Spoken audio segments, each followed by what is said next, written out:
حضرت عبداللہ بن عباس رضی اللہ عنہما فرماتے ہیں کہ صدقۃ الفطر عید کی نماز عید الفطر سے پہلے ادا کرنا سنت ہے۔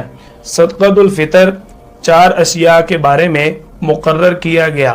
نمبر 1 کشمش، نمبر 2 کھجور، نمبر 3 جو، نمبر 4 گندم۔ کشمش، کھجور، جو، ان تینوں کا حساب 3.5 کلو وزن کے مطابق لگایا جائے گا۔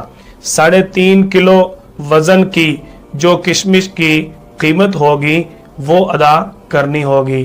3.5 کلو کھجور کی جو قیمت ہوگی وہ ادا کرنی ہوگی۔ 3.5 کلو جو کی جو قیمت ہوگی وہ ادا کرنی ہوگی۔ آخری چیز، اگر آپ کے پاس حیثیت کم ہے، استطاعت کم ہے، مالی حالت کمزور ہے، تو پھر آپ گندم کے حساب سے بھی صدقۃ الفطر ادا کر سکتے ہیں۔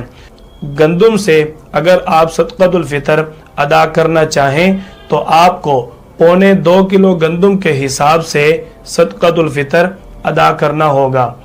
اگر آپ صدقۃ الفطر ادا کرنا چاہتے ہیں تو کوشش یہ کریں کہ اپنی استطاعت اور وسعت کے مطابق زیادہ سے زیادہ اچھی چیز کا صدقۃ الفطر ادا کریں۔